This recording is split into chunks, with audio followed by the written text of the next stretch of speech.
Olá, boa noite, sejam bem-vindos, né, à nossa aula de Processo Civil 1, é o nosso segundo encontro, então é sempre uma alegria e satisfação acolher vocês aqui, eu na minha casa, cada um de vocês na casa de vocês.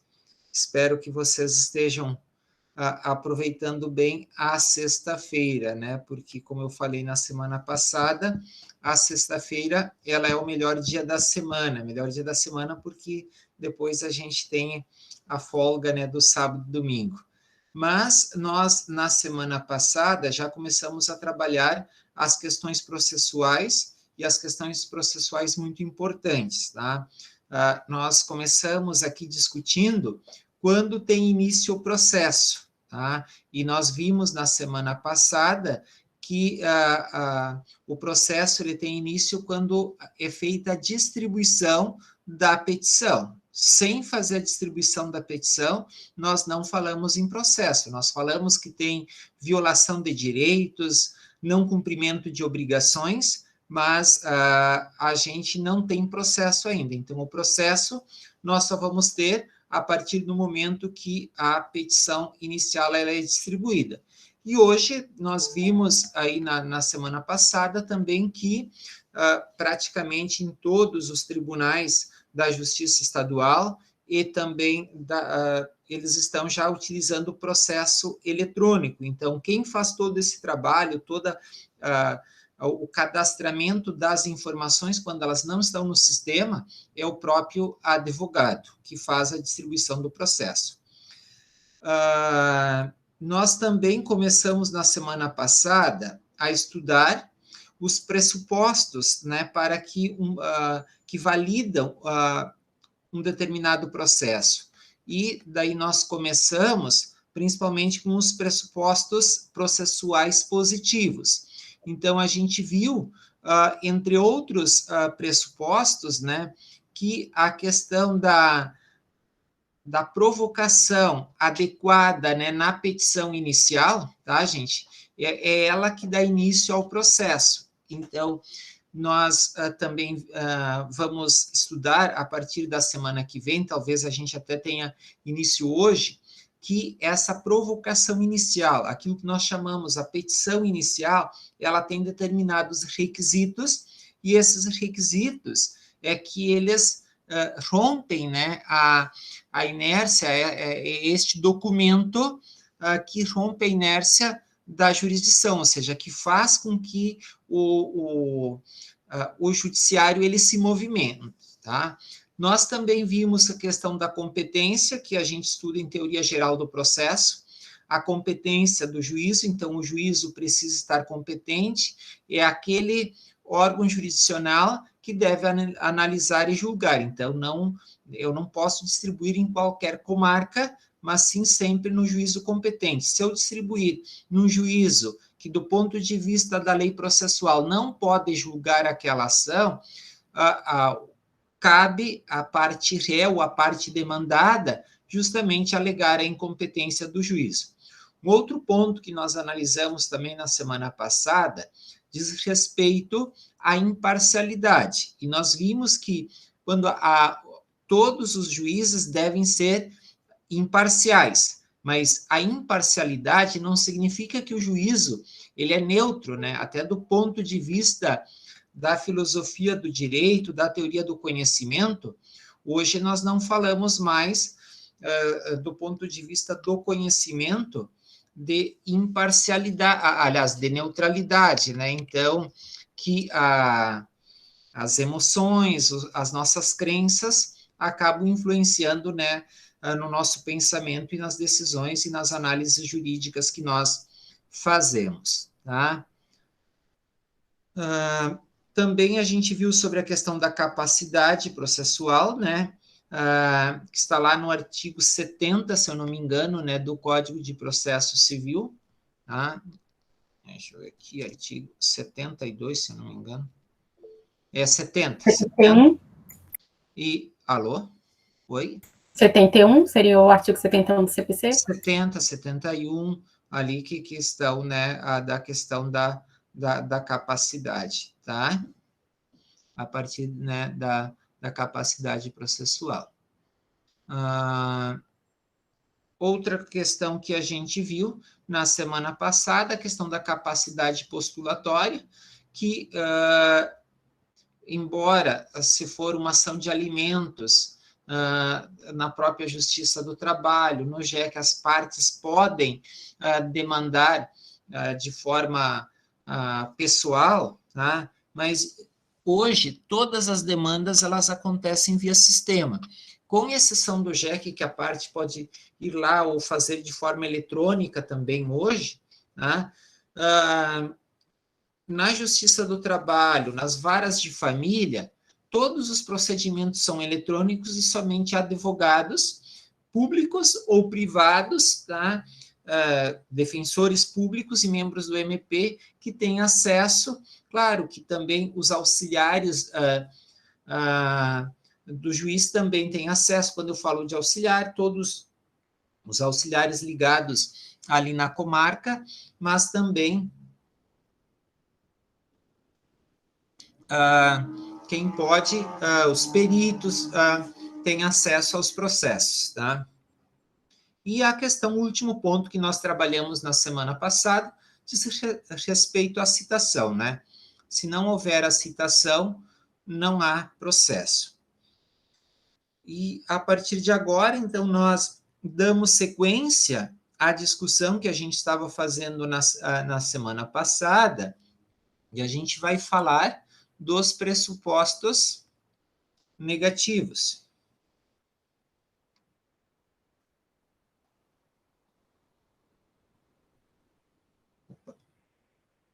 Eu desliguei a câmera.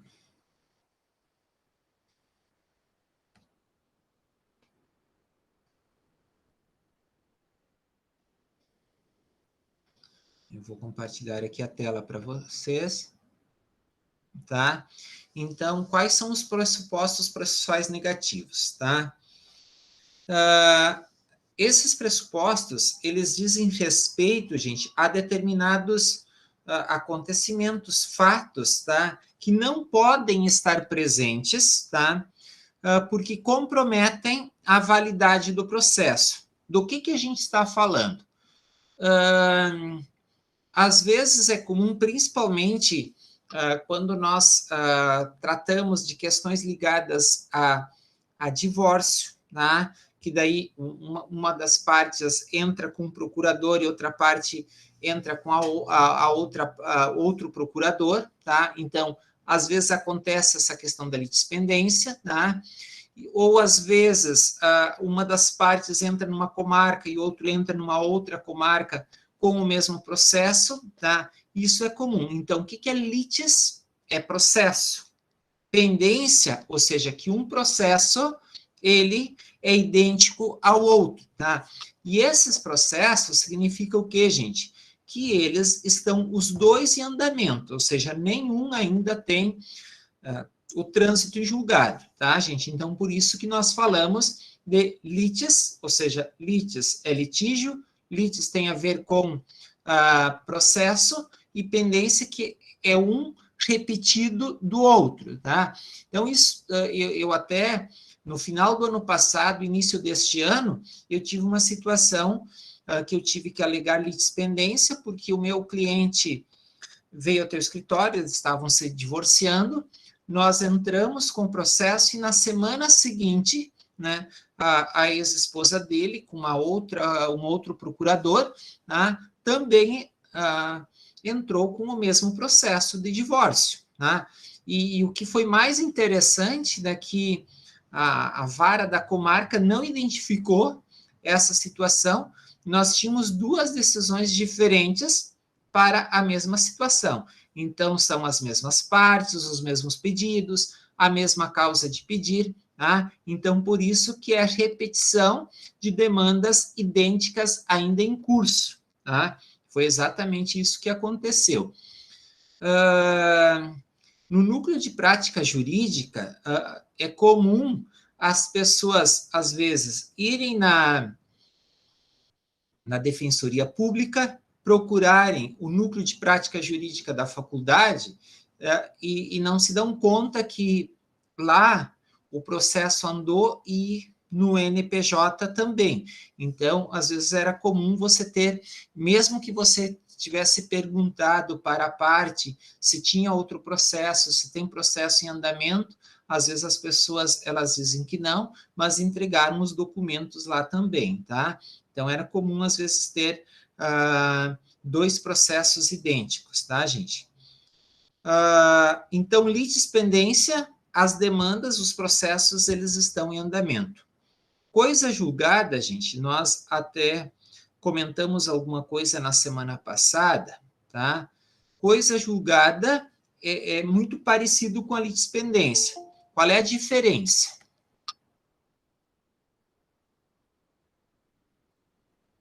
Alguém de vocês poderia me apontar a diferença da litispendência da coisa julgada?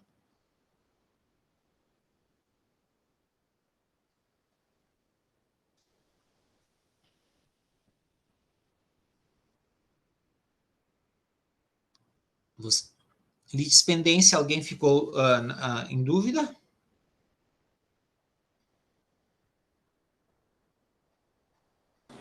Litispendência são duas ações que ainda estão tramitando, né? Que são idênticas. Exatamente. As duas idênticas estão tramitando, tá? E a coisa julgada. Tá?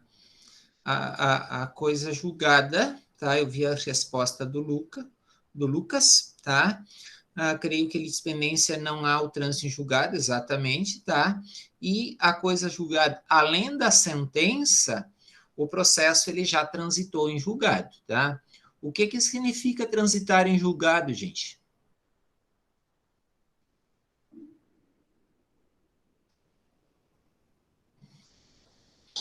Que decorreu os prazos para recurso e... Exatamente, tá? Tipo. E eu até esta semana eu falei com um cliente sobre isso, tá? Por quê? Exatamente, decaiu o prazo, precluiu, né, o prazo para qualquer possibilidade de recurso, tá, gente? E isso é muito sério, né? Eu falei muito com o cliente esta semana, aliás, um na questão previdenciária e outro numa questão trabalhista, tá? Primeiro, na questão previdenciária, este cliente, o INSS suspendeu o benefício dele por ser cabeçudo, né? Porque ele tinha que frequentar aulas e não frequentou, tá? Daí o INSS, o que ele fez, tá? O INSS simplesmente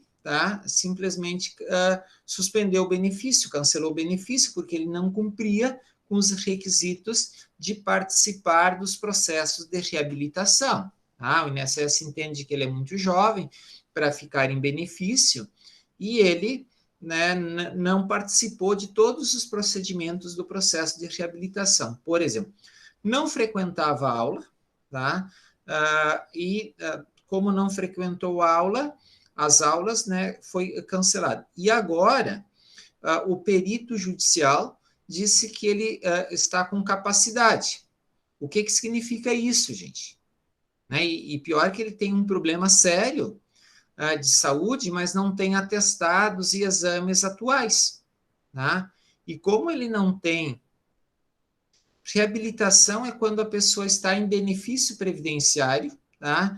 E o INSS tem aqueles programas de reabilitação, se a pessoa tem pouca escolaridade, para participar de programas, né, de escolarização, ver se a pessoa pode desenvolver uma outra atividade, né, justamente para que ela saia do benefício previdenciário e volte, né, ativa novamente no trabalho, tá? Então, são essas situações, o processo de reabilitação, né, no INSS. E o que aconteceu?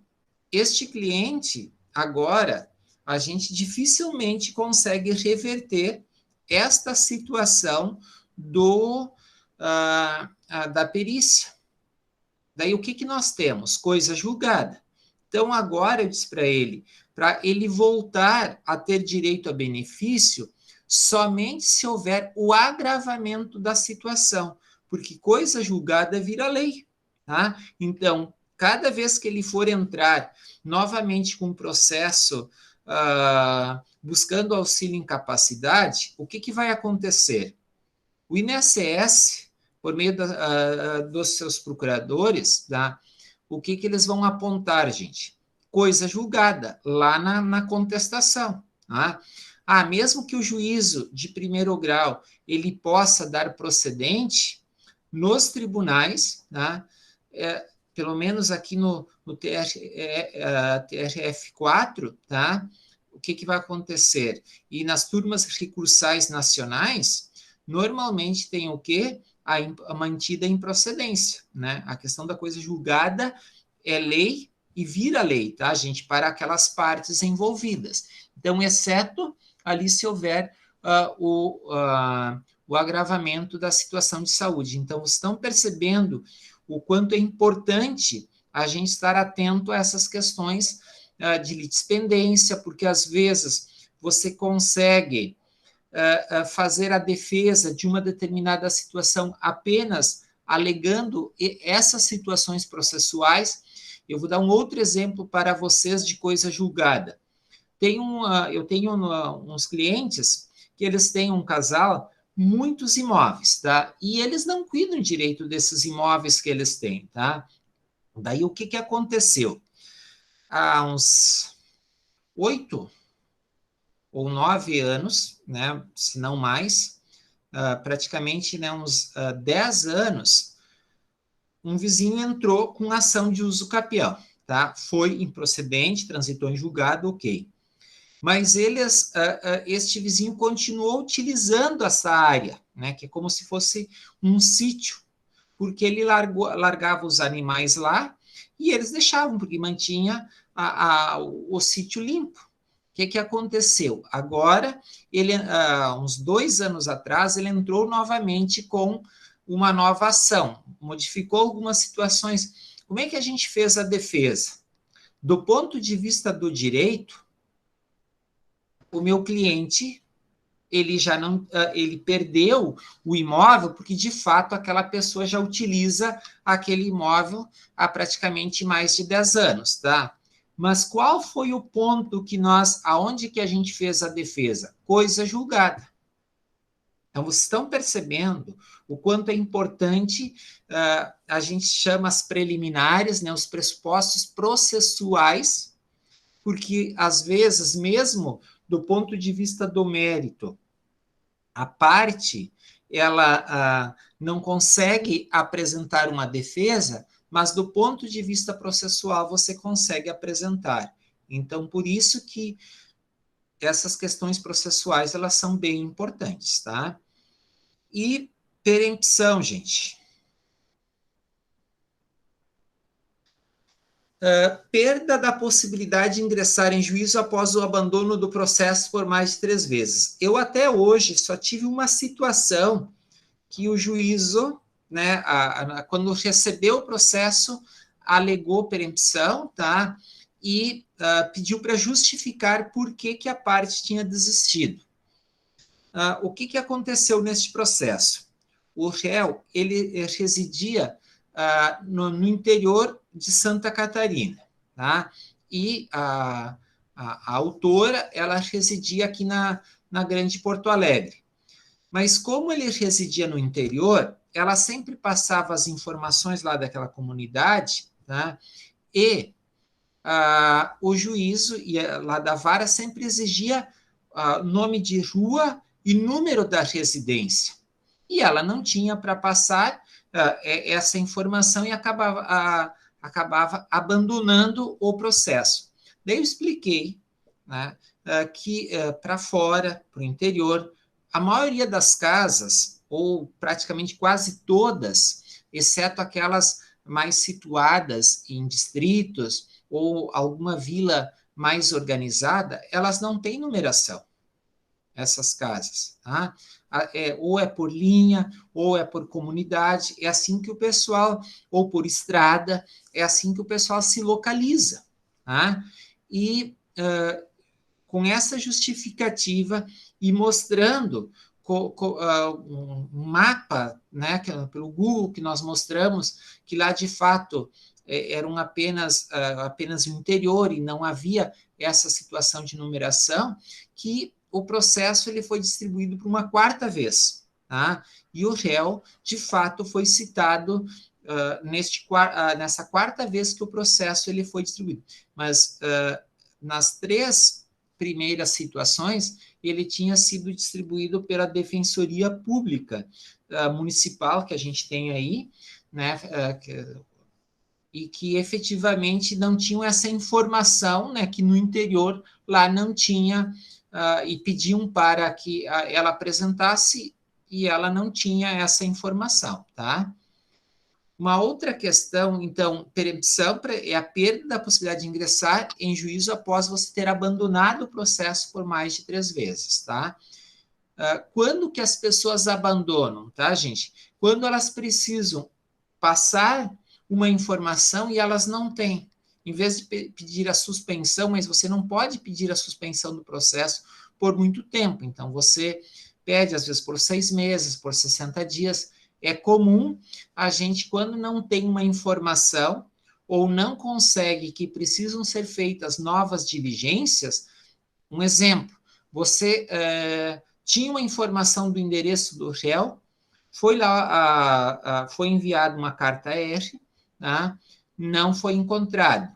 Foi enviado, aliás, foi o oficial de justiça e também não encontrou no local que a parte tinha o endereço. Então, você precisa fazer novas diligências. Então, você justifica para que o processo ele não seja arquivado, tá, gente?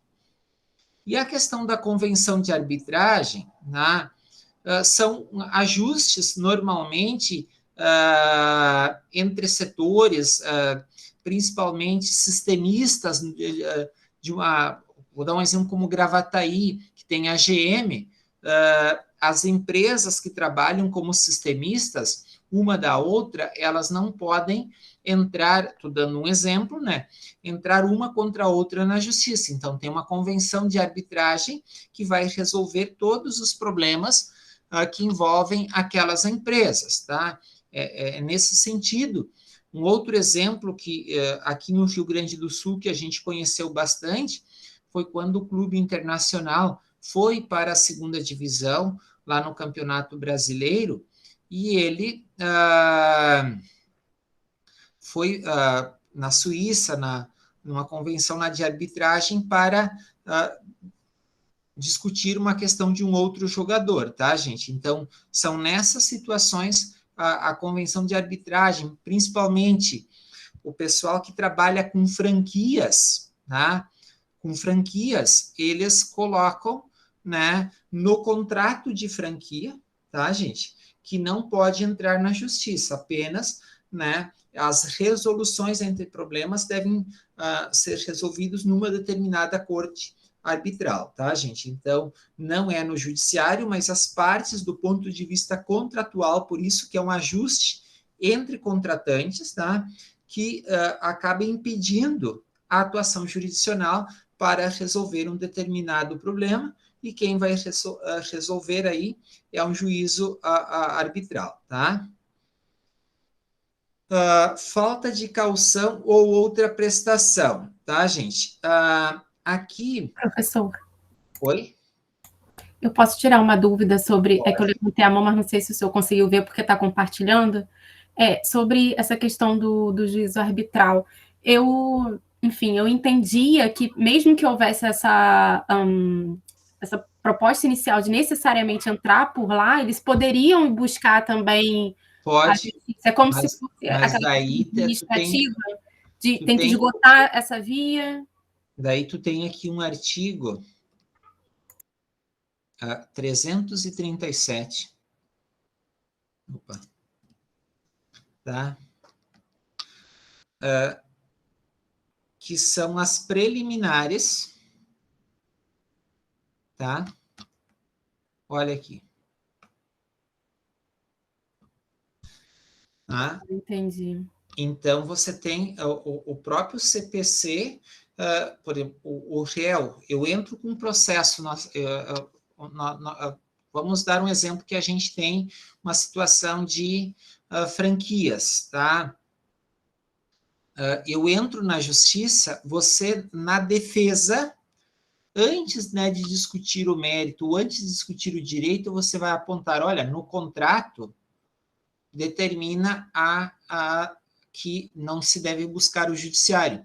E foi isso que eu vi uma situação de um cliente há poucos dias, né, que ele queria fechar e ele não recebeu todo o investimento que ele tinha feito, porque não foi possível, por incompatibilidade, né, de um shopping, ele abrir essa franquia. E daí eu olhei lá no contrato, a gente tinha que distribuir o processo em São Paulo, numa corte arbitral. Porque isso rezava no contrato. Tá? Eu disse, olha, a gente pode entrar, mas olha o que está escrito no contrato. E daí avaliamos todos os custos, e daí depois ele conseguiu fazendo um acordo. Tá? Mas vocês estão percebendo que no próprio artigo 337, lá nas defesas processuais preliminares, que nós chamamos, tá? Está definida a questão que uma das preliminares, da mesma forma que litispendência, coisa julgada, perempção, tá? Tem a questão da convenção de arbitragem. Tá certo, obrigada, professor. E quando a gente fala de falta de caução ou outra prestação, aqui tá vinculado, por exemplo, se você vai entrar com uma ação de despejo, estou dando um exemplo, uma ação de despejo, o que você precisa fazer? Normalmente, depositar, tá? Normalmente, depositar, mesmo que não, às vezes não conste isso no contrato, a caução de 3 meses, tá? Normalmente tem isso, tá?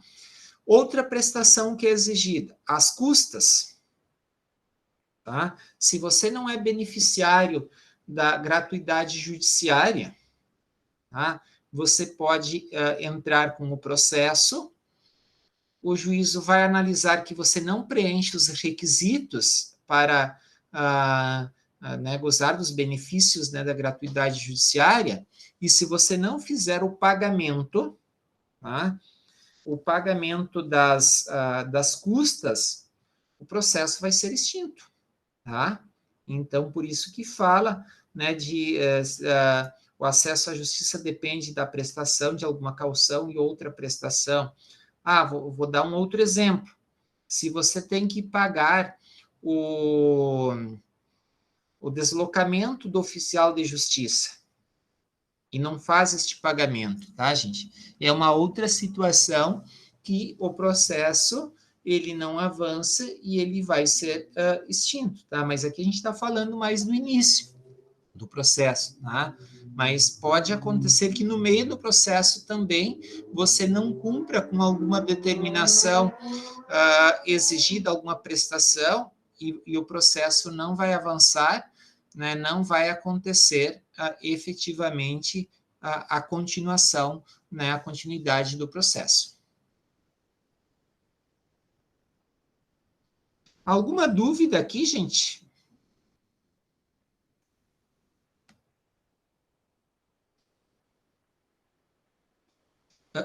O Alexandre fez uma pergunta, tá? A convenção da arbitragem faz coisa julgada? Não, tá?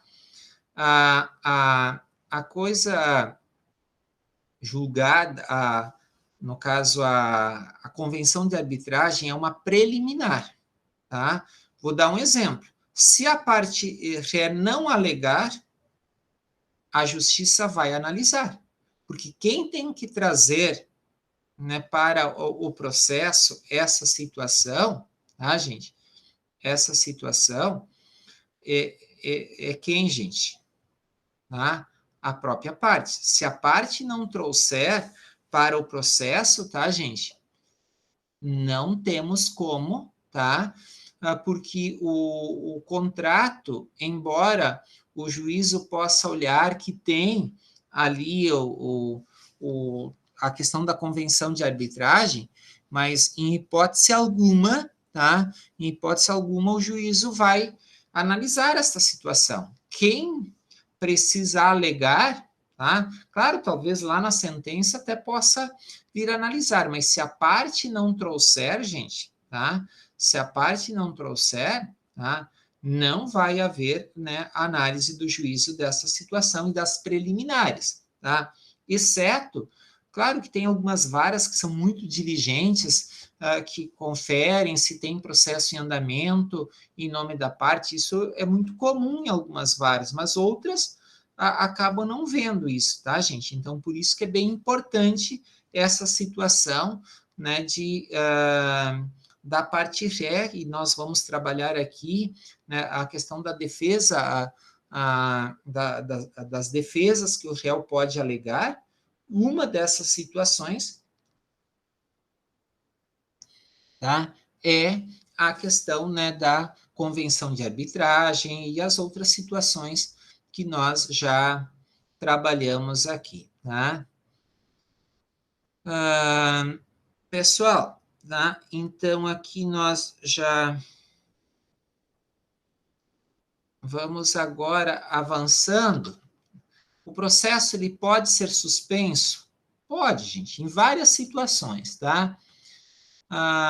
Nós aqui é literalidade, né, do artigo 313, tá? As partes, há pouco, até começando pelo inciso 2, tá? As partes, elas podem convencionar? Podem, né? Suspender se elas estão em tratativas de acordo, pedem prazo né, de tanto tempo para celebrar o acordo ou diligenciar no sentido de celebrar o acordo. Outra situação, tá? Quando que você não consegue determinadas informações, você precisa fazer diligências. Então, você também pode solicitar a questão da suspensão, né, do processo por um período de 90 dias, 60 dias, 30 dias, 15 dias e assim por diante. Isso é muito comum, tá? Mas, olhando para o inciso primeiro, tá, gente? O processo ele pode ser suspenso pela morte ou perda da capacidade processual, tá? Isso pode acontecer com qualquer uma das partes, tá? O representante legal ou do seu procurador, tá? Por exemplo, nessa situação aí de Covid, foram 3 clientes idosos, tá? Que faleceram, tá? Uma cliente era um processo de inventário, uma outra cliente era um processo de uso capião, tá? E um outro, a gente tinha um processo de aposentadoria, tá? Então, foram 3 clientes que vieram a falecer. Então, o que a gente fez? Por exemplo, com o processo de inventário, eu já contatei com os herdeiros, tá? E eles ainda não me deram a resposta, tá? Se eu não receber um retorno deles, eu vou informar no processo e vou pedir para que as outras partes, tá, elas, que o processo seja suspenso em função, porque além da minha cliente, né, a mãe dela também faleceu, tá, gente? A mãe dela também faleceu. Então, observem que foram 2 pessoas, 2 partes, tá, do processo que faleceram, tá? Então, ali a gente vai, ainda não pediu a suspensão, mas é exatamente isso. Então, aqui, se a gente, ou melhor, vamos aqui no 300.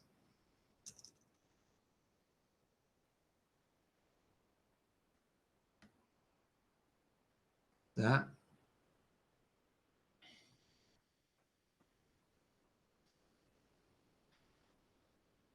Aqui nos parágrafos, tá, gente?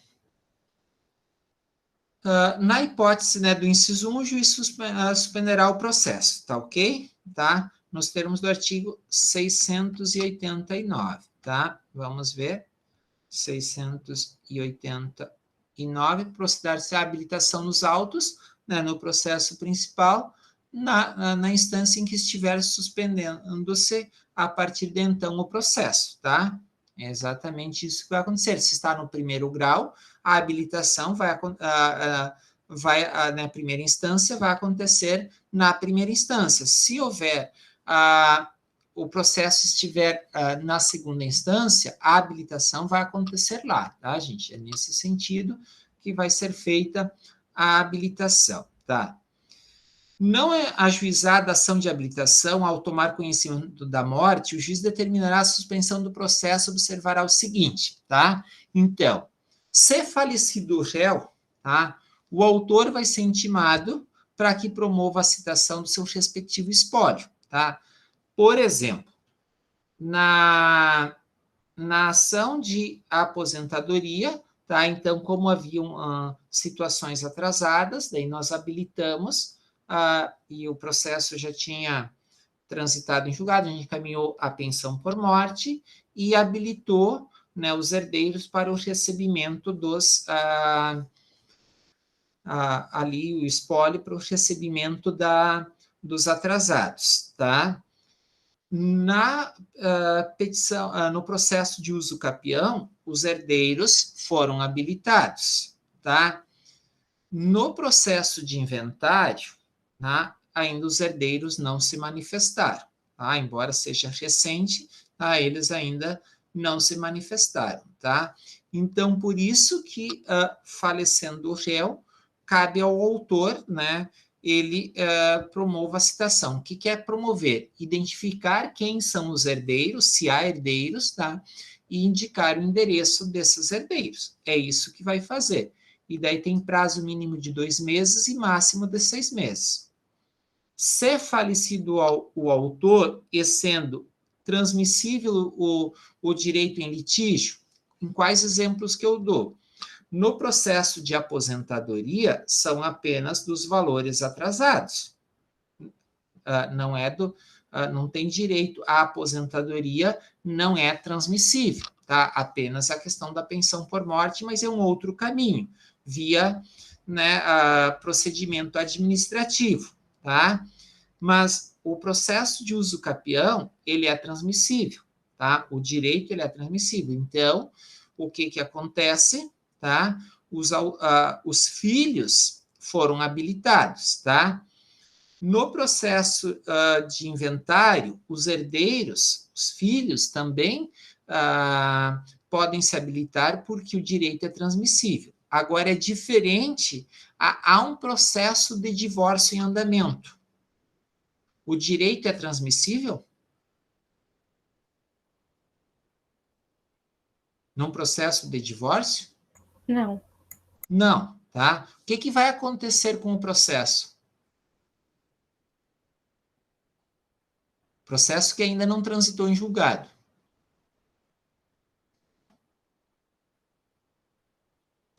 Vai ser extinto, né? É a morte do autor? Tá? Eu vou só mostrar aqui para você, se eu não me engano, acho que é o 1571 do Código Civil, se alguém de vocês lembrar. Vamos ver. 1571. Olhem aqui. Perdeu o objeto, né? A sociedade conjugal termina pelo divórcio. Eles estavam buscando divórcio. O que aconteceu? Morte. Se aconteceu morte, terminou a sociedade conjugal. Daí, nesse caso, professor, a pessoa vai ser viúva, né? Não vai ter sido feito o divórcio. Exatamente. O divórcio mesmo em si não tem divórcio, é viúva. E teve numa situação de uma assistida do núcleo de prática jurídica, olha o que tinha entrado com o divórcio, tá? E ela queria, eles estavam já há anos, eram separados judicialmente, tá? E o que acontece? Não tinha o divórcio, ela queria casar de novo, frequenta a igreja, daí queria organizar toda a sua situação pessoal e de vida, tá? E ele faleceu. Ela não queria continuar no processo de divórcio, ela não queria continuar com o nome de casada, ela queria voltar ao nome de solteira. Daí, então, o processo foi extinto. O que a gente teve que fazer? um processo de retificação de nome, tá? E daí foi possível fazer a alteração do nome. Então, vocês estão percebendo, daí você tem um processo de divórcio. Ah, mas tinha esse pedido. Não, o processo é extinto, porque não existe mais o objeto, né? Não existe mais a sociedade conjugal que precisa ser né, dissolvida.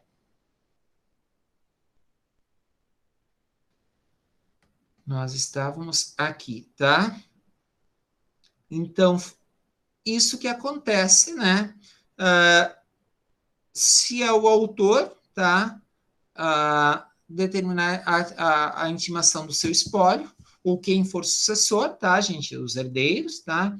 Agora, se eles não se manifestarem, não promoverem a habilitação no prazo designado, o que vai acontecer? Também a extinção do processo sem resolução de mérito, tá? Eu acho que nós já vimos aqui o que é resolução de mérito e sem resolução de mérito, tá? É o 485, tá, gente? Tá? Não resolver o mérito, o que significa? Não vai dizer quem tem o direito, tá? O qual o direito envolvido, tá? Quando for resolvido o mérito, isso não aparece no processo.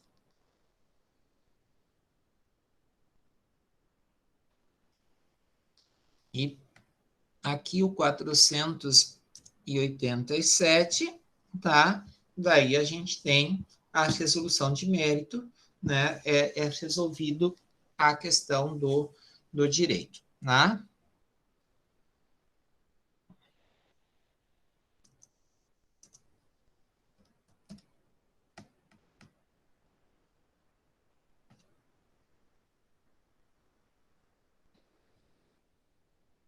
Aqui nós já falamos. A gente não pode falar da morte do procurador, mas pode acontecer, né, gente?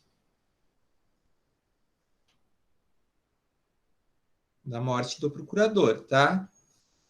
E daí, olhem aqui, se acontecer, na hipótese de acontecer a morte, né, do procurador, o que vai, qual a consequência, tá? O juiz vai determinar a constituição de um novo mandatário no prazo de 15 dias, tá? Se não for, claro que as partes normalmente elas são intimadas pessoalmente, tá? Para constituir um novo procurador. Não constituindo, tá? O processo, tá? Ele vai, né? Pode ser extinto sem resolução. Se o autor não nomear novo mandatário, ordenará o prosseguimento do processo, tá? Aqui, ser falecido o procurador no caso do réu, tá, gente? Né? Então, o processo, se o réu não nomear novo mandatário, tá? O procurador, no caso do réu, não for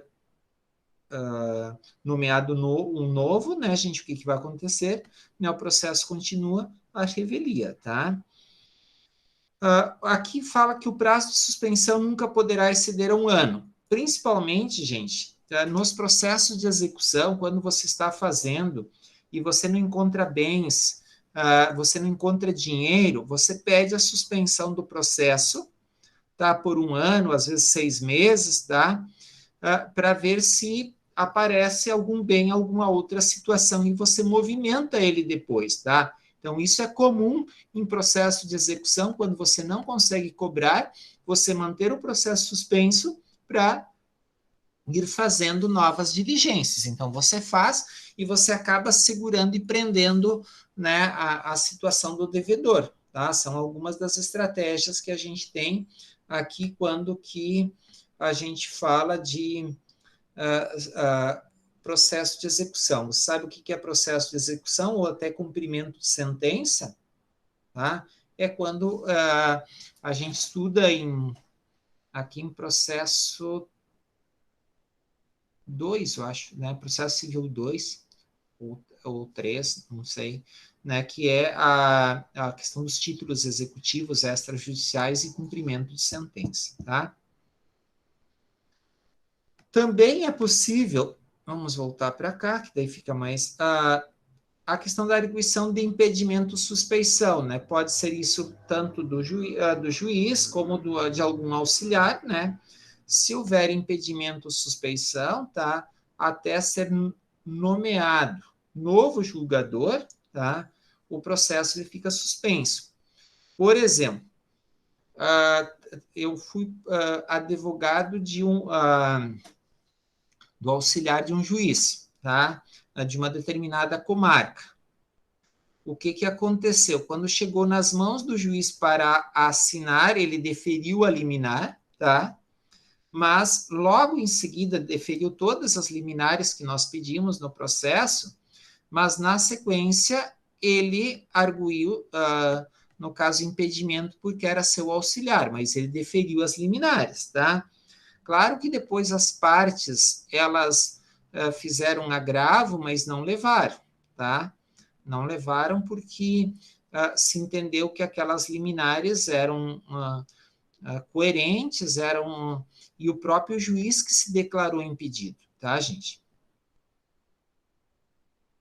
E também pela admissão de incidente de resolução de demandas repetitivas. O que é, por exemplo, uma demanda repetitiva?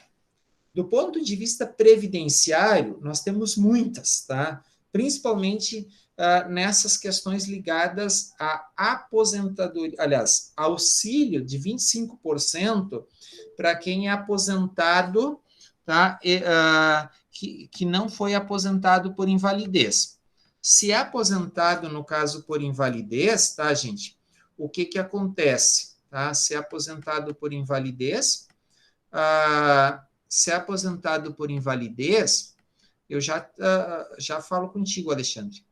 Se é aposentado por invalidez, tá? O que nós temos? Se é aposentado por invalidez, a gente tem a própria lei que determina o auxílio, né? Se a pessoa ela precisa de auxílio de uma outra pessoa permanente, o aumento de 25%. De todas as outras, a gente teve assim inúmeros processos, tá? Nessas questões de FGTS, esses processos de massa, tá? Então são processos, né? Principalmente são processos de demandas repetitivas, tá? Então, principalmente ali às vezes, questões tributárias, daí todo mundo entra, né? Mas agora o que é febre do FGTS, tá? Então, a atualização, correção de poupança ali em determinados períodos. Então, essas situações, gente, tá? Nós temos demandas de massa. Então, são essas situações que nós chamamos, né, quando há um incidente, que daí, então, os tribunais superiores, eles definem que há um incidente de demanda repetitiva. Então, enquanto não for analisado uma determinada situação, todas as demais, tá, elas ficam suspensas, tá? Então, todas elas ficam suspensas. Eu só vou verificar aqui se eu tenho uma aqui para mostrar para vocês. Eu só entro aqui.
Sim.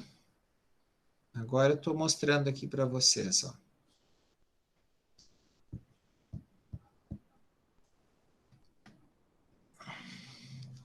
Olhem aqui neste processo, tá, gente? Então, aqui a gente tem duas situações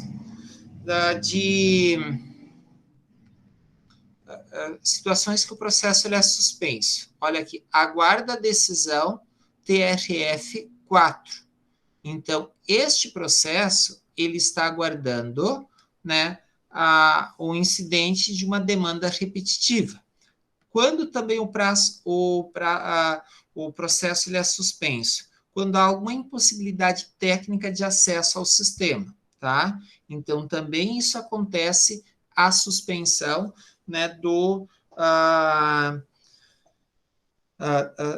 processo, tá, gente? Então, são nessas situações que o processo ele é suspenso, tá, gente? Então, nessas situações, o processo ele é sempre, tá, suspenso, tá?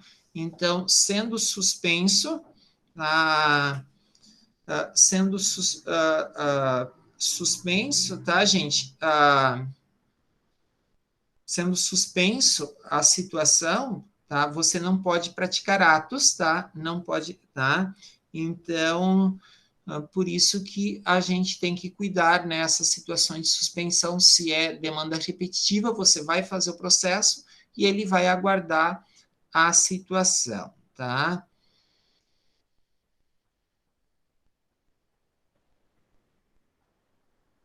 Muito bem. Deixa eu voltar aqui. O Alexandre, tá.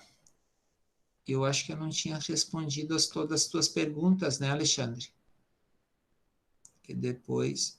tá.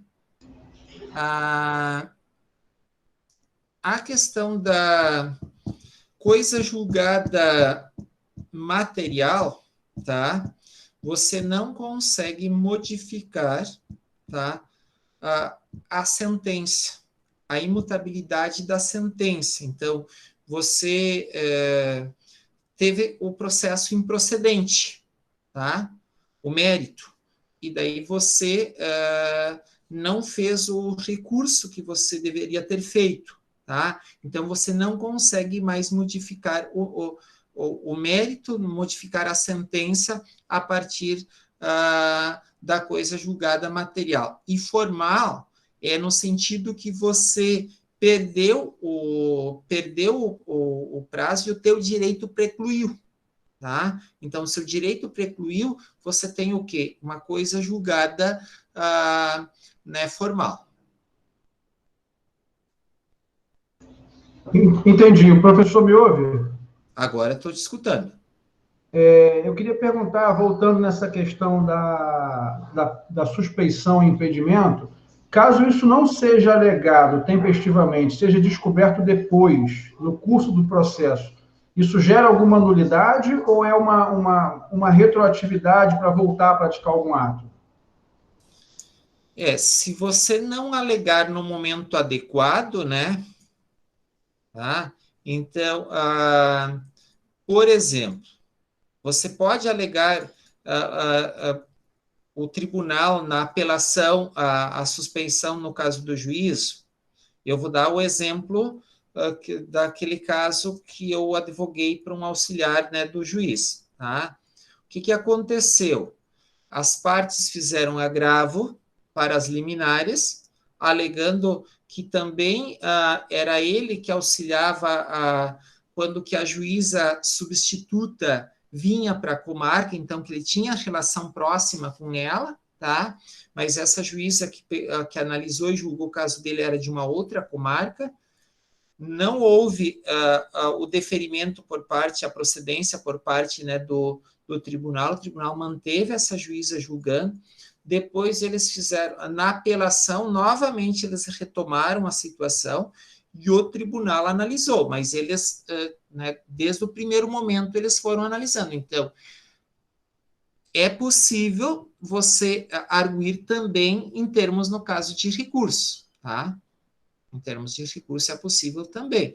Eu vou dar um exemplo daquela situação do Sérgio Moro. Tá? Embora eles tivessem alegado em diferentes situações, onde é que eles foram conseguir reverter a situação? Tá? Então, entendi, nas instâncias superiores. Exatamente, nas instâncias superiores. Então, é possível você arguir, né, em qualquer instância. Entendi, obrigado. Pessoal, como é que está? Estão conseguindo acompanhar? Estão conseguindo entender o conteúdo? Professor, uma dúvida a respeito dessa questão do incidente de resolução de demandas repetitivas. Então, os demais processos ficam suspensos até que se decida sobre um principal, e aí essa decisão vai ser aproveitada nos demais? Exatamente. Daí, aquela decisão vai ser aplicada para todos os demais casos. Eu não sei se vocês têm conhecimento e se aonde vocês trabalham tem processos ligados ao FGTS, a correção de FGTS.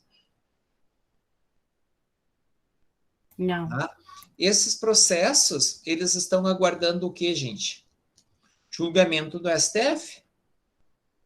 Tá? E era para o STF ter julgado essa situação em maio, se eu não me engano. Não julgou, adiou. Né? Então, enquanto que o STF não julgar, tu tem uma decisão aqui, outra até tem decisões diferentes, mas todos os processos, eles são suspensos, tá? E eles não avançam enquanto não houver essa decisão. Tá? Da mesma forma como o que eu acabei de mostrar, que né, os 25% adicional para quem precisa de um acompanhante o tempo todo, né? Na aposentadoria. Se for aposentadoria por invalidez, a pessoa leva. Do contrário, não leva. Porque a lei 8.213, ela fala só para aposentadoria por invalidez.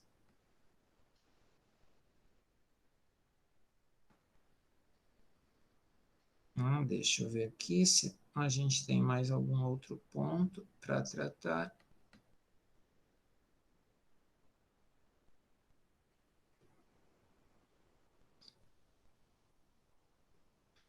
O processo ele pode... Essas questões que eu trouxe... pode falar. Desculpa. Só aproveitando uma pergunta do colega, do Alexandre, essas questões, então, que o senhor trouxe sobre os pressupostos processuais negativos, seria o caso, então, da coisa julgada formal? Exatamente. Entendi. Ótimo. Tá? Quando a sentença, por exemplo, a suspensão no caso de mérito, tá? Quando o julgamento depender, no caso, a sentença depender do julgamento de uma outra causa, tá? Como assim, por exemplo, tá?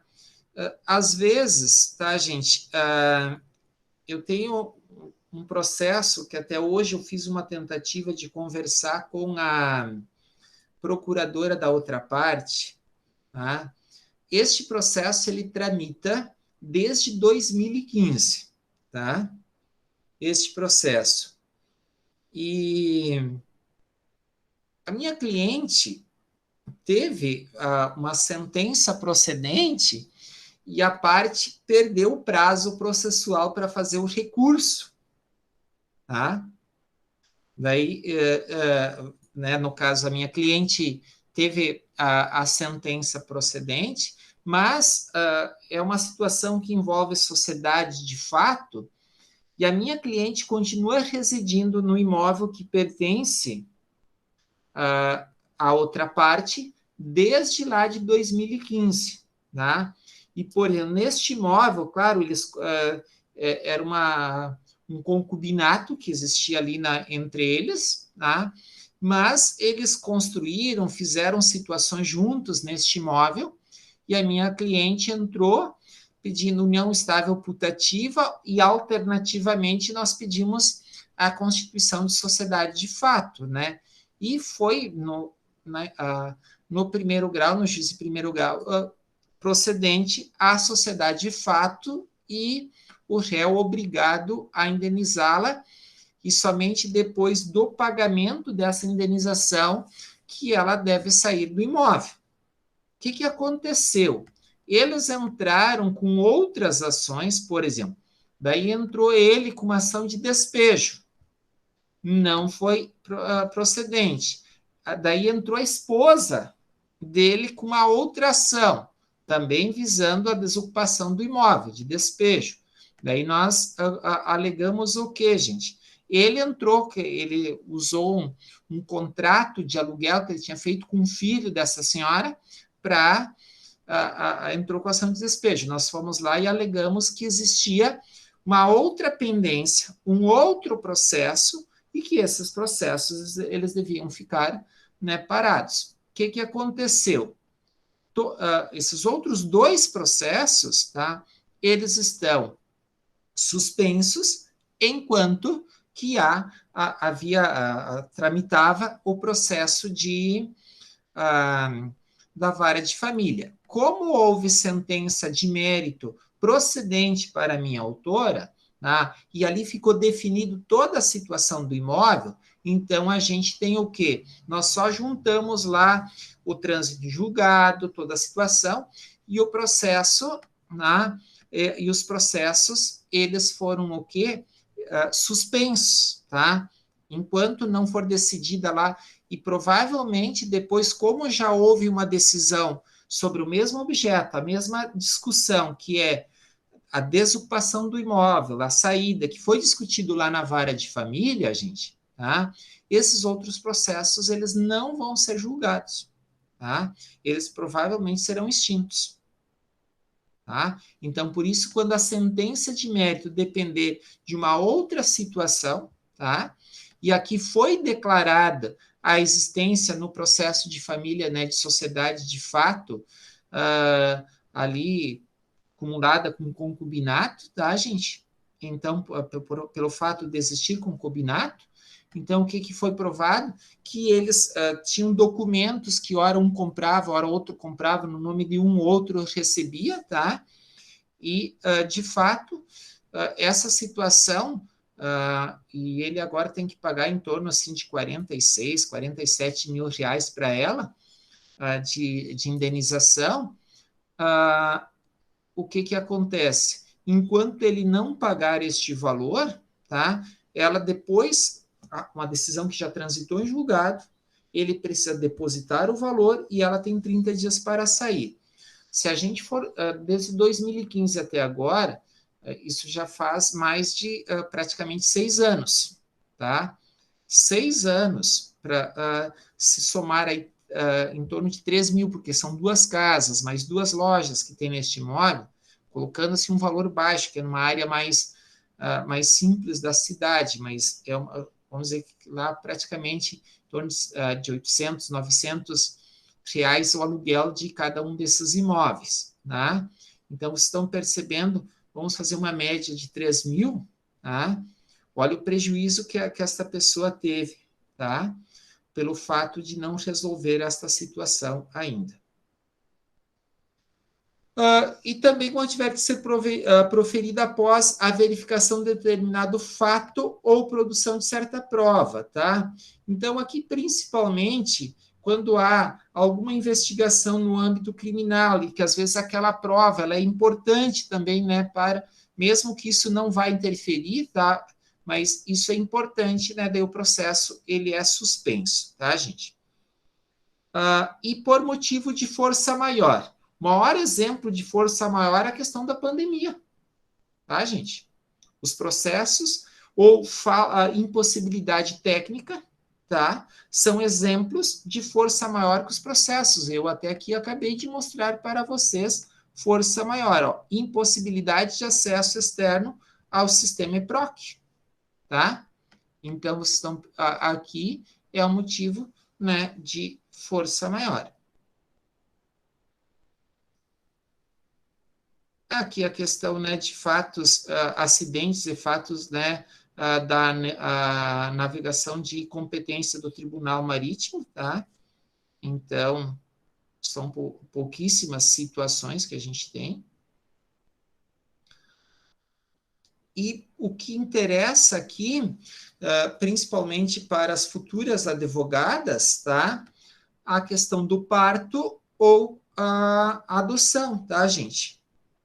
Então, nos casos de parto e nas situações de adoção, a advogada, né, se ela for a única patrona no processo, tá, gente?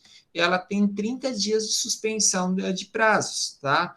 Mas precisa fazer o quê? Né? Comprovar a questão do parto ou da adoção, né? Apresentando a certidão de nascimento ou outro documento que comprove, tá? O próprio termo judicial, no caso de adoção, mas o cliente precisa ser notificado, tá? Então, o cliente precisa ser notificado. Então, eu observo que olha o trabalho que tem para fazer toda a comunicação para os clientes e suspender os prazos. E o advogado, tá, gente, quando ele for o único patrono, tá, o advogado, tá, e ele tem 8 dias nas mesmas situações que a advogada. Precisa apresentar certidão de nascimento, outro documento que comprove a adoção, como, por exemplo, um termo judicial, e também feita a comunicação aos clientes, tá? Nessas situações aqui que a gente vai ter a suspensão dos prazos. Alguma dúvida, algum questionamento? Isto aqui nós já vimos. A morte do procurador. Ok. Já conferimos. Aqui é o artigo 314.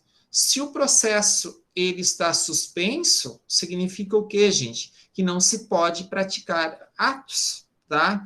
Exceto aqueles urgentes a fim de evitar qualquer dano irreparável, tá, gente? Tá? Então, por isso, salvo, né, quando a arguição de impedimento e de suspeição. Mas, de modo geral, não é possível praticar atos. Você até pode peticionar, mas o processo ele está ali, né, parado. Até, por exemplo, de 20 de dezembro até ali os 6, 7, às vezes de janeiro, também, né, os processos, exceto aqueles urgentes que você pode peticionar e informar, que daí são analisados, tá? De plantão, por exemplo, tá?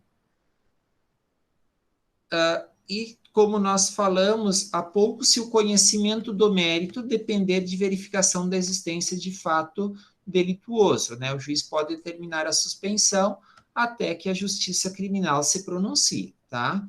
Então, por exemplo, se a ação penal não for proposta no prazo de 3 meses, contada a intimação do ato de suspensão, cessará o efeito desse, tá? Incumbindo ao juízo civil examinar um incidente, né, a questão prévia, tá? E proposta ação, o processo poderá ficar suspenso pelo prazo máximo, né, de 1 ano, tá? Ao final do qual aplicar-se-á o disposto na parte final aqui do parágrafo 1º, né, incumbindo ao juiz civil examinar incidentemente, né, a questão prévia. E aqui, gente, a extinção, todos os processos, tá, eles são extintos por sentença. Claro que, às vezes, a gente tem algumas situações que no próprio despacho ou na própria ata, tá? Então, não é aquela sentença formal que a gente tem, tá? Em algumas situações, a gente tem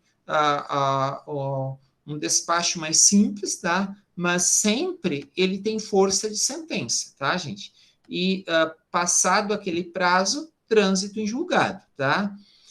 E antes de proferir a decisão sem resolução de mérito, o juiz deverá né, considerar parte e oportunidade, se possível, corrigir vícios, tá?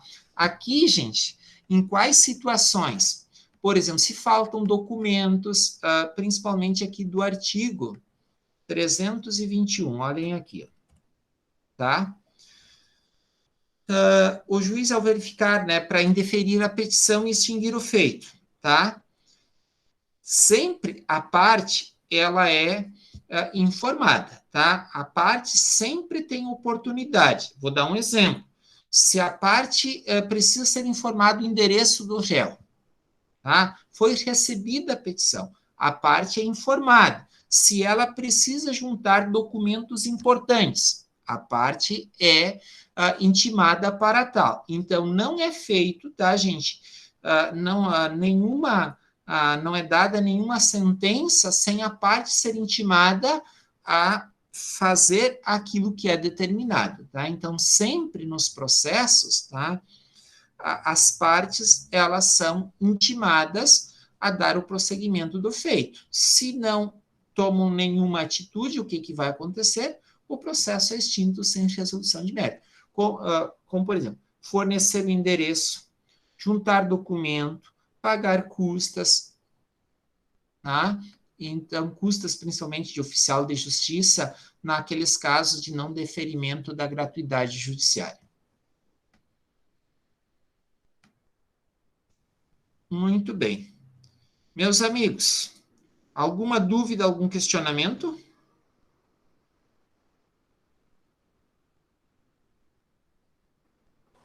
Por enquanto não, professor. Tá ok. Então, nós vamos fazer aí uns 5 minutinhos de intervalo, tá, gente? E depois nós vamos começar com a petição inicial, tá? Os requisitos da petição inicial, tá bem?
Agora que eu vi a mensagem de vocês, tá? Não, eu também concordo da gente tocar direto, né, e fazer, né, porque a nossa ideia é, quando terminar o conteúdo do dia, tá? Tranquilos, tá, gente?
Muito bem, então vamos voltando, tá, gente?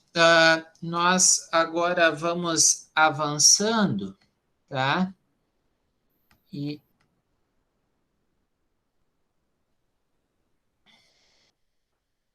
eu quero mostrar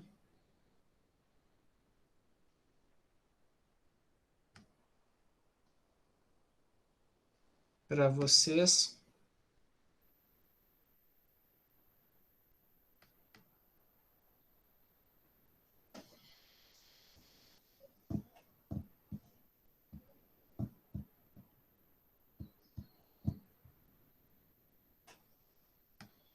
Muito bem. Então, voltamos. Agora a gente dá início ao módulo 2.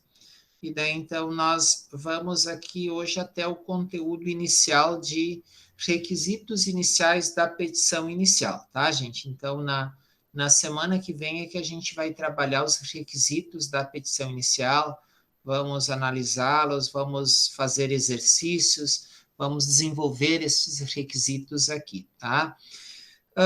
Procedimento comum. Gente, nós estamos no Código de Processo, aqui no artigo, tá? Então, agora a gente começa o estudo da parte especial, tá? Então, aquilo que a gente chama da teoria geral do direito, nós fechamos aqui, tá, gente? Então, nós finalizamos toda a parte, né, da teoria geral. Agora a gente inicia a parte especial do Código de Processo Civil. Então, a parte especial, o livro 1, ele vai tratar exatamente do processo de conhecimento e do cumprimento de sentença, tá? Cumprimento de sentença a gente estuda no próximo processo, processo 2, tá? E agora nós começamos o estudo do procedimento comum, tá? O que é o procedimento comum? É o rito pelo qual o processo vai tramitar, tá? Então, aqui na semana passada, eu até mostrei para vocês quando você vai fazer a petição inicial, tá? Então, observem que eu aqui escolho, tá?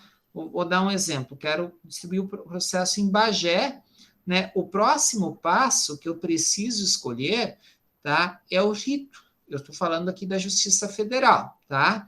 Na Justiça Federal, então, eu tenho o rito ordinário comum, que é aquele procedimento que tem as regras que nós vamos estudar a partir de agora, e também aqui a gente tem o juizado especial civil federal, tá? Que é do juizado especial, tá, gente? E daí, então, ele vai ter o procedimento mais célere, menos formal, tá? Mas praticamente com as mesmas regras, com exceção da celeridade, da utilização de algumas provas, mas, meus amigos, como regra, o Juizado Especial Federal tem as mesmas regras do procedimento ordinário. Então, por isso que aqui no artigo 318, a primeira informação que a gente tem, como disposição geral, olhem aqui, aplicam-se a todas as causas o procedimento comum, salvo disposição em contrário deste código ou de lei, tá? E daí depois a gente vai ver aqui que tem alguns processos que têm procedimentos especiais, tá? Vou dar um exemplo. A lei de alimentos, além da informação e das disposições que tem aqui no código para os processos de alimentos, daí nós temos uma lei, tá? Aqui, ó, lei.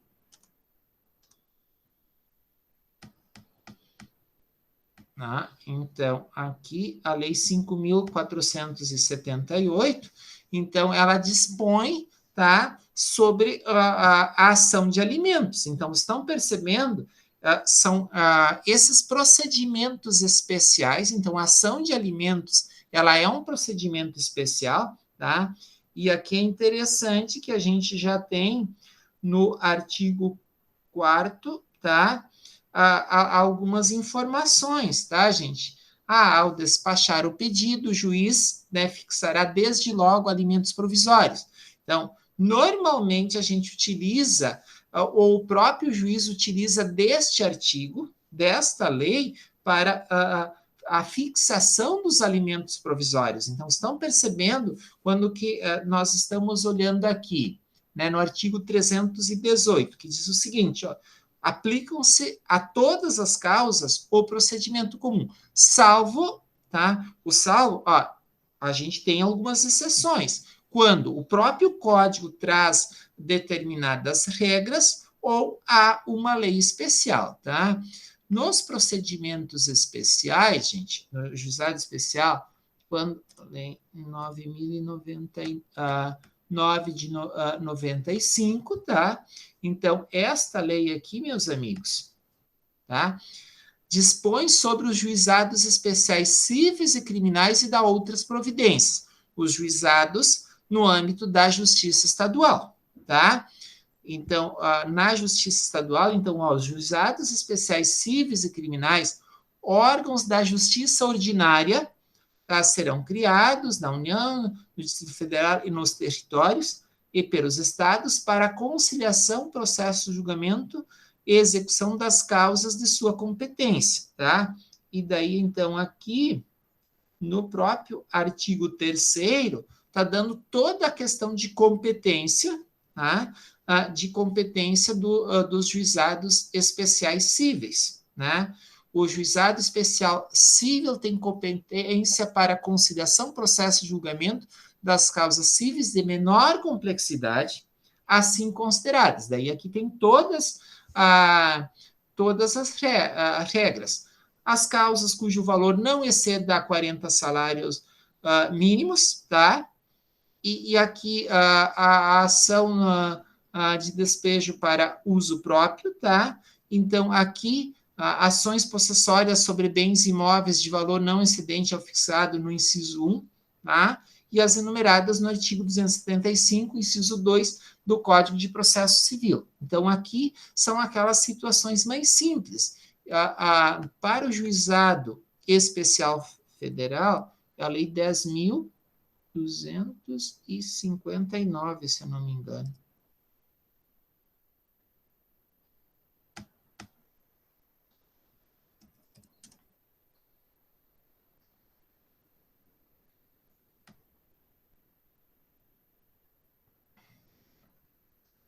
Tá? Então, aqui nós temos o que, meus amigos? A lei que orienta todo o funcionamento, né, dos juizados especiais cíveis e criminais no âmbito da Justiça Federal, tá? Então, por isso que quando que o artigo aqui ele diz que há outras leis, tá? Nós estamos falando dessas leis, tá? Por exemplo, a gente tem lei, tá? Então, aqui nós temos, quando fala de locações de imóveis urbanos, tá? A gente tem uma lei especial também, tá? Então, por isso que nós precisamos olhar as demais normas presentes no nosso regramento, tá? O procedimento comum aplica-se subsidiariamente aos demais procedimentos especiais e ao processo de execução, tá? Então, agora eu volto. Deixa eu ser aqui que eu tô. Opa, não. É aqui. Tá? Então, por isso que nós estamos mostrando aqui para vocês a organização dos procedimentos. Então, procedimento comum é a regra geral do processo civil, tá? Então, nós vamos encontrar, a partir, né, do artigo 318 do CPC, que eu acabei de mostrar, tá? E daí nós vamos encontrar também os procedimentos especiais. O que significa que é um procedimento especial? Que ele, além das regras do procedimento comum, tem lá situações específicas e especiais que as partes elas devem observar. Por exemplo, na ação de consignação em pagamento, se eu preciso fazer uma ação em consignação de pagamento, onde é que eu vou olhar os requisitos, os critérios para aquela ação?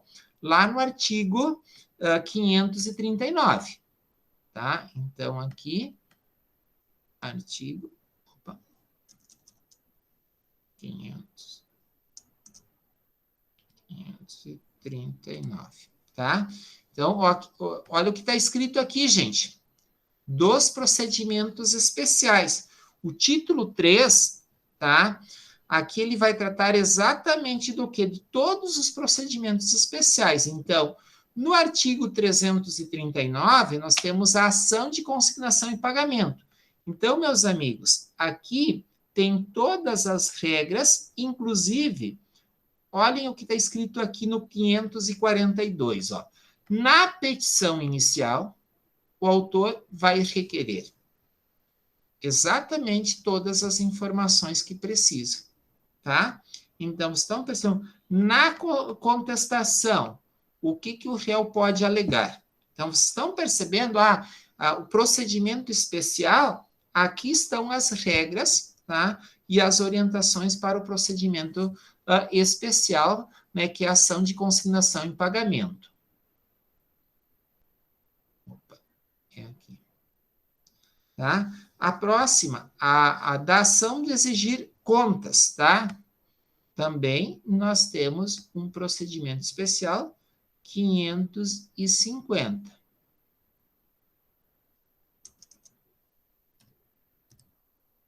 Tá? Então, vocês estão percebendo aqui, no capítulo 2, é um outro procedimento especial desse tipo de ação, tá? Então, aqui a gente vai ter as regras, todas as regras em relação a esse tipo de ação. No 554, tá? Vocês já vejam aqui que a gente tem das ações possessórias, tá? Então, aqui estão todas as regras, tá? Das ações possessórias. Deixa eu ver agora, tá? Então, sobre demarcação, né? Divisão e demarcação de terras particulares, tá? Nós temos aqui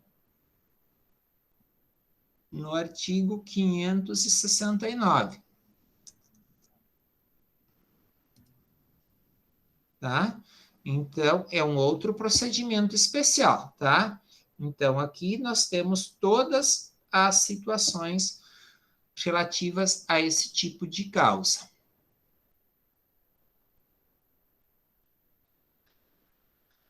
Dissolução parcial de sociedade, 599. Tá? É um outro procedimento especial, tá, gente?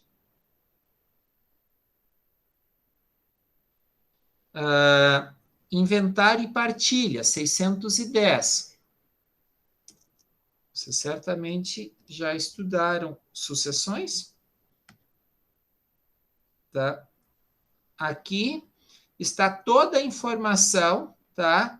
Sobre como se faz o inventário, tá? O que deve constar nas primeiras declarações, tá? Toda a informação sobre, tá? As primeiras declarações, tá? Então, toda a informação está aqui, gente.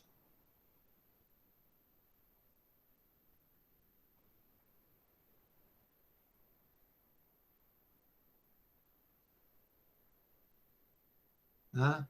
Então, aqui, todas, tá? Da partilha, todas as informações, tá? Todas estão aqui. Os formais de partilha. Conforme, tá? Estão ali as informações, tá? Deixa eu ver o próximo, tá? Embargos de terceiro, tá, gente? 664. Opa, eu acho. 674.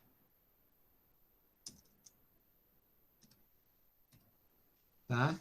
Embargos de terceiros. Aqui, gente, quem se considera terceiro, todas as informações sobre este procedimento especial é aqui. Então, hoje, neste momento, nós estamos fazendo uma espécie de viagem pelo código, conhecendo o código, onde estão os demais procedimentos, além do procedimento comum, tá? Da oposição e da habilitação. 682, depois 687.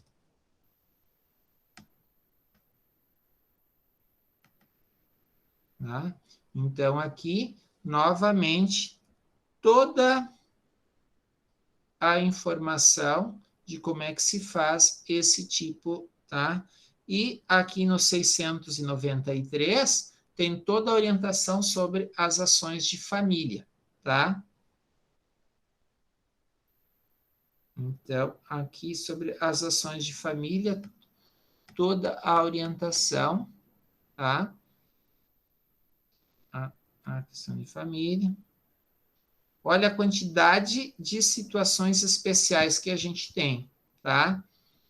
Da ação monitória, que é também uma ação bem importante.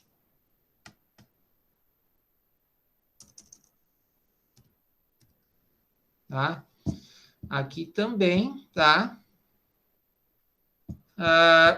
Toda a situação, tá, gente? Toda a situação aqui, ó, tá?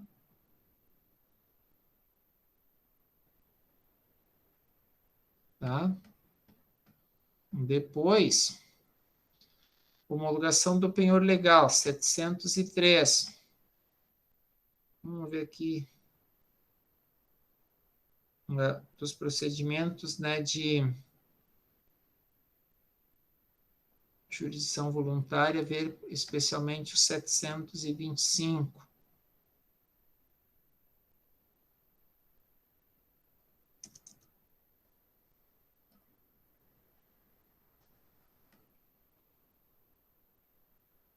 Né? Quando o código não estabelecer procedimento especial, regem os procedimentos de jurisdição voluntária às disposições constantes nessa seção, tá? Então, aqui a questão de emancipação, alienação de bens de crianças, tá? Alienação, locação, administração de coisa comum, alienação, né, de quinhão em coisa comum, tá? Então, expedição de alvará judicial, que é principalmente quando a parte não deixou bens ou apenas algum dinheiro em banco ou valores no INSS para receber, tá? Este é o procedimento de expedição de alvará judicial, tá? Extinção de usufruto, tá? Homologação de autocomposição extrajudicial, tá? Então, aqui são os procedimentos de jurisdição voluntária. Deixa eu ver o que mais que a gente tem aqui, que é bem importante. A questão do 731, tá? Aqui, quando você tem processo consensual de divórcio e dissolução de união estável, tá? Então, nós temos, tá? Para cada um dos pontos ou situações, a gente tem toda a orientação no Código Civil, tá? Então,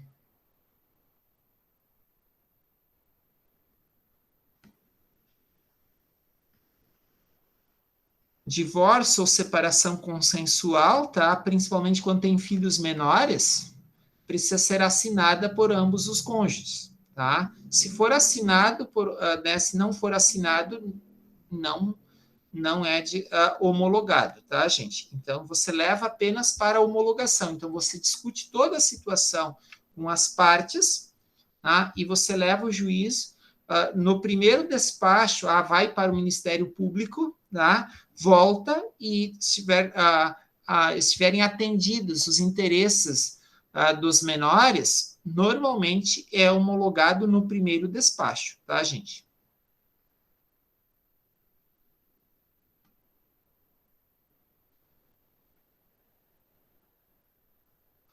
Testamentos. Então, olha que quantas uma dúvida, talvez. Pode perguntar. Se for básica ou idiota. Essa questão da separação agora que você trouxe, mas isso em âmbito judicial, o juiz homologaria em âmbito judicial, não é aquela questão possível de ser feita nos cartórios hoje em dia, não porque teria menor envolvido. Exatamente. Entendi. Então, é no você não pode, quando houver menor, ou a mulher estiver grávida, não é possível fazer nos tabelionatos. Ok. Eu não sei, aqui nós chamamos tabelionatos. Ali no aqui no estado, Rio, a gente fala cartório. Mas aqui também as pessoas se referem aos tabelionatos como cartório, porque às vezes eles desenvolvem mais de uma atividade, né? Tabelionato de notas e, claro que em algumas cidades, por exemplo, aqui em Esteio, tabelionato, tem um registro civil junto. Né? Em Sapucaia tem o tabelionato, tá? E daí o registro civil num outro local. Então, depende da organização, e por isso que é comum aqui também as pessoas falarem cartório. Falarem assim, cartório. Tá? Não é uma realidade somente ali de vocês, tá? A gente tem procedimento especial de testamento codicílios, de herança jacente, tá? De bens dos ausentes, das coisas vagas, da interdição, das disposições comuns à tutela e curatela. Então, estão percebendo? Olhem a quantidade, né, de procedimentos especiais que a gente tem. Então, o que a gente deve fazer? Qual é a ação que eu tenho? Eu preciso verificar se ela se encaixa aqui no procedimento comum ou se ela tem um procedimento especial, tá? Mas como é que eu identifico se tem um procedimento especial? Gente, olhando para o código, tá? Então, é por isso que eu estou mostrando aqui para vocês, neste primeiro momento, o artigo 318 do CPC, que ele fala que, como regra, no processo civil se aplica o procedimento comum, mas há procedimentos especiais. E esses procedimentos especiais, onde é que eles estão, gente? No próprio código, tá? Eles estão no próprio código, tá? Então, eu não sei se alguém de vocês já conhecia algum desses procedimentos especiais?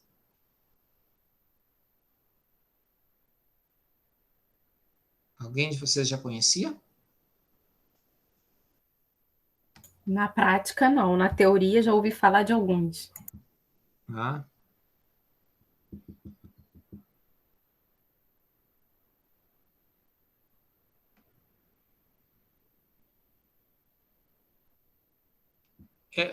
este material que eu estou mostrando é diretamente no AVA, tá, Alexandre? Então, aqui já mostramos ações de família, ação monitória,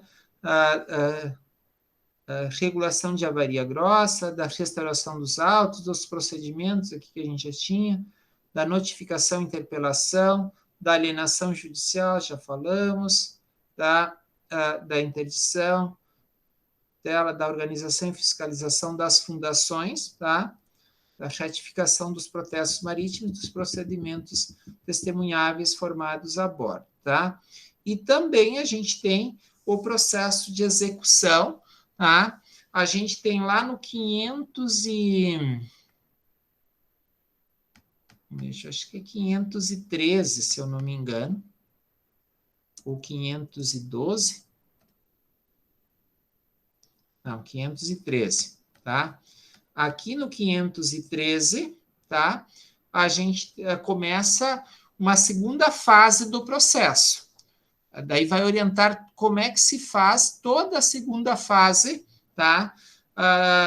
Do cumprimento de sentença, tá? É uma outra fase, então. Já transitou em julgado, agora precisa ser cumprido aquilo que está, né, na sentença, tá, gente? Então, aqui nós temos todas as hipóteses, todas as situações vinculadas ao cumprimento de sentença, tá, gente? Então, aqui é que nós temos todas as situações que orientam os títulos executivos judiciais, tá?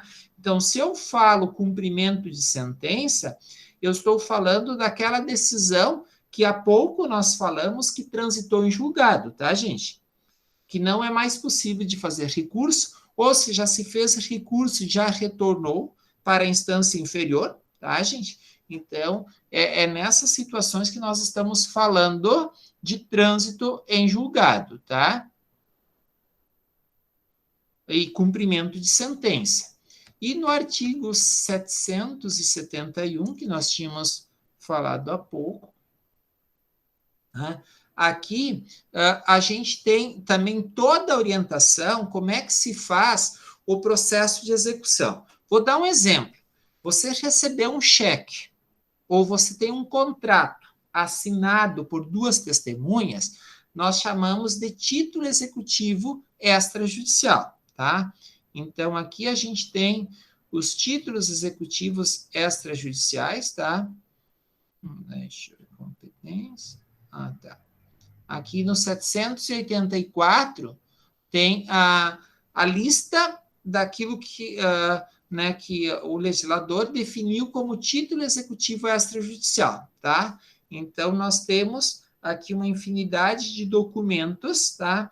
Que eles podem ser caracterizados por títulos executivos extrajudicial, tá? E daí a gente tem todos os documentos e todas as situações que envolvem esses processos, tá, gente? E aqui daí a gente vai até o artigo 925, tá? Ele vai tratar aqui de toda a situação dos títulos executivos extrajudiciais, e essa parte nós estudamos no processo 2, né? Direito processual 2. Professor. Oi? De posse desses títulos executivos extrajudiciais, então você pode partir direto para a execução, pulando aquela fase de conhecimento, basicamente isso. Aí seguiria já os artigos a partir do 771. Desculpa que eu não consegui compreender aqui. Nessa parte que você está trazendo dos títulos executivos extrajudiciais, então, de posse deles, você pularia a fase de conhecimento. Exatamente, você não precisa do procedimento comum da fase de conhecimento, você já tem o documento, você vai direto para cobrar. É como se você, no âmbito judicial, já tivesse a sentença transitada em julgado, semelhante. Entendi. Tá? Então, lá você tem a sentença, você quer que cumpra a sentença. Depois, daí, você tem o título extrajudicial, tá? Então, você não precisa dizer que o outro te deve, provar que o outro te deve, o documento prova, tá? O documento prova, né, por exemplo, um cheque, um contrato, uma nota promissória, são exemplos, tá, gente? Tá? São exemplos de títulos que a gente pode utilizar. Obrigada. Pessoal, com isso, tá, nós fechamos, tá, essa primeira parte, né, do conteúdo que a gente tinha para hoje, tá? E na semana que vem, nós já vamos entrar, né, nos requisitos da petição inicial, tá? Então, semana que vem, a gente vai começar aqui no artigo 319.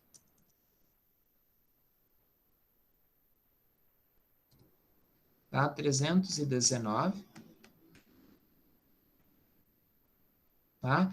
Então, semana que vem, a gente adentra, tá? E aqui, conforme nós vamos estudando, vocês vão desenvolvendo ali exercícios, tá? Então, é isso que a gente faz na semana que vem, tá, gente?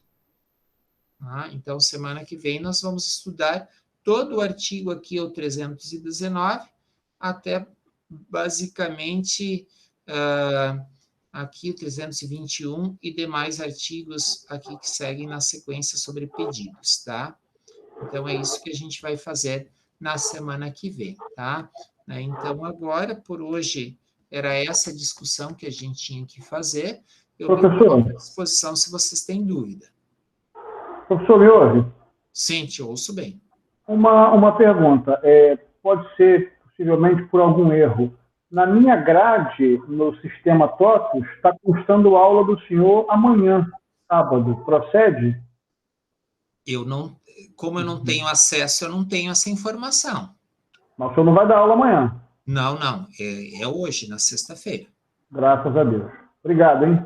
Não. E daí eu até informei a coordenação e a direção, porque uma turma que eu tenho na terça também tinha alguma incompatibilidade, tá? Tá bom. Tá? Mas o nosso encontro aqui é na sexta-feira, tá, gente? Sexta-feira, ok. Obrigado. Perfeito, tá? Mais algum questionamento, gente?